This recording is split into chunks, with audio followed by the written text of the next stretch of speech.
qu'il y a de cassé? Je t'ai déjà dit. Rien.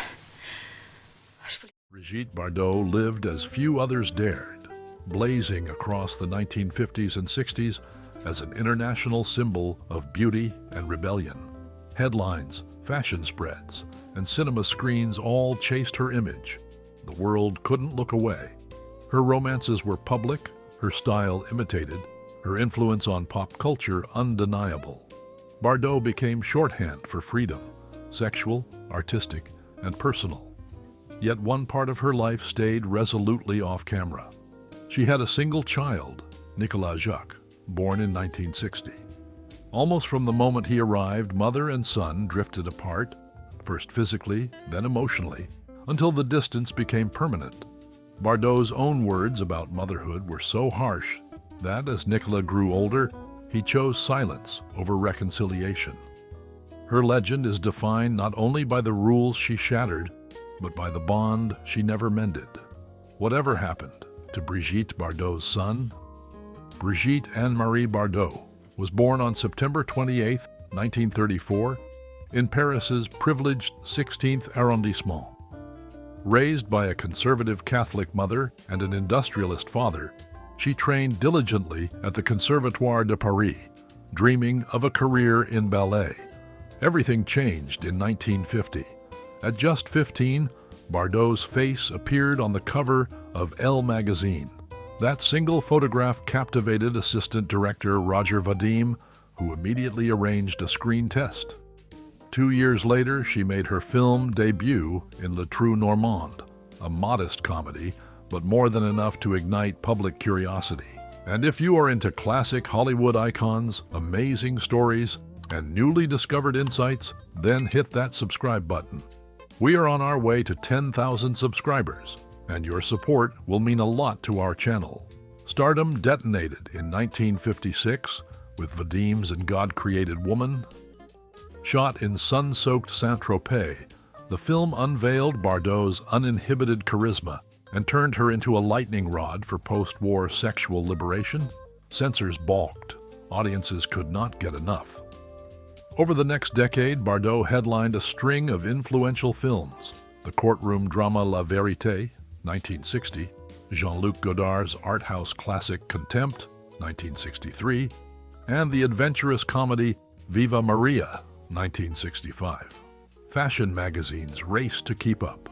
Her off-the-shoulder BB neckline, dramatic eyeliner, and ballerina flats set trends everywhere from Vogue and Paris Match to Harper's Bazaar and Life.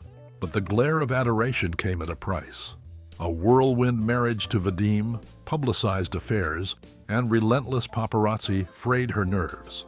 By 1959, panic attacks landed her in hospital after a highly publicized breakdown. Just as the frenzy peaked, Brigitte Bardot discovered she was pregnant. When Brigitte Bardot learned she was pregnant in early 1959, panic eclipsed excitement. She feared pregnancy would end her career, and more urgently, her freedom. In private letters, she called the baby a lump and spoke of feeling trapped inside her own body, like an incubator. To meet social expectations and quiet scandal, she married the child's father, actor Jacques Charrier, that June. Paris society framed the wedding as a fairy tale, but the bride felt closer to despair than bliss. In her memoir, she later wrote that she contemplated abortion at a time when it was illegal and dangerous in France. On the 11th of January 1960, Bardot gave birth to a son, Nicolas-Jacques Charrier. Photographers camped outside the clinic. Newspapers declared the arrival of France's royal baby. Inside, Bardot recoiled from motherhood. Exhausted and depressed, she refused publicity photos with the infant and insisted the nurses keep him in the nursery as often as possible. During the first months, she oscillated between brief, uneasy visits and long stretches on film sets. Friends recall that when scripts arrived, her energy returned.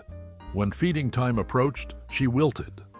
Bardot later admitted she felt no bond, writing that she wanted to scream from the horror of seeing this tiny being attached to me. By 1962, the marriage had collapsed. In the divorce, Charrier obtained full custody, and Nicolas was moved to his paternal grandparents' country home, far from the Paris limelight.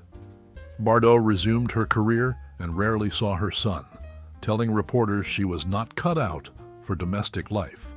The separation marked the first crack in their fragile relationship, a fracture that would widen as Nicolas grew older and began to understand both his mother's fame and her absence.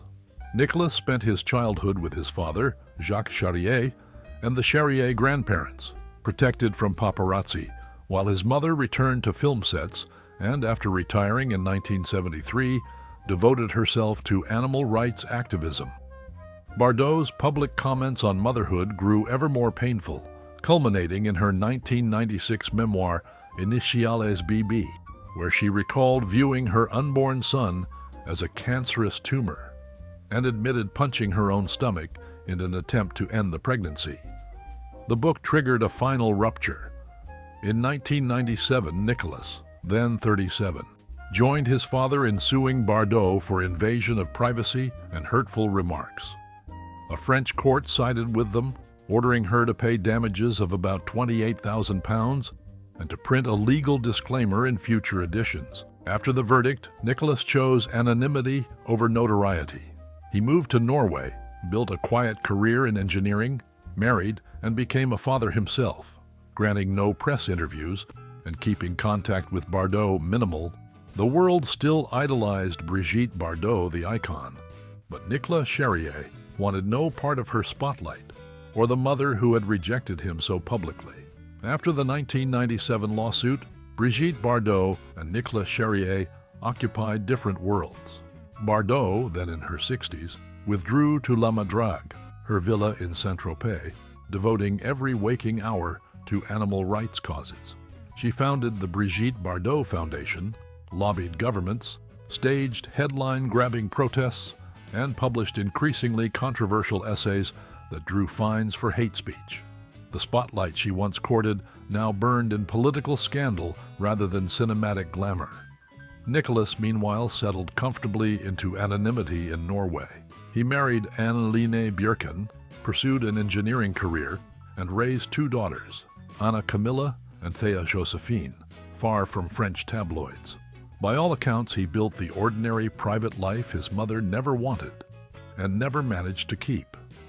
A brief thaw came in 1999 when Bardot invited her granddaughters to Saint-Tropez. The visit was polite but chilly, and no lasting reconciliation followed. Occasional birthday cards and holiday messages crossed borders, but the distance, emotional and geographical, remained intact. Today, Bardot, approaching 90, still issues fiery press statements from Provence. Nicolas, now in his mid-60s, declines interviews and shields his family from reporters. Their paths rarely intersect, yet each continues to live in the shadow of the other. Bardot defined by the son she could not love, Nicolas by the mother he chose to leave behind. Brigitte Bardot once embodied the promise that a woman could live entirely on her own terms.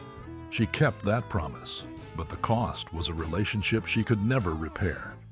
Her films remain in retrospectives. Her foundation still campaigns for animal welfare, and every so often a headline revives the debate over her incendiary political views.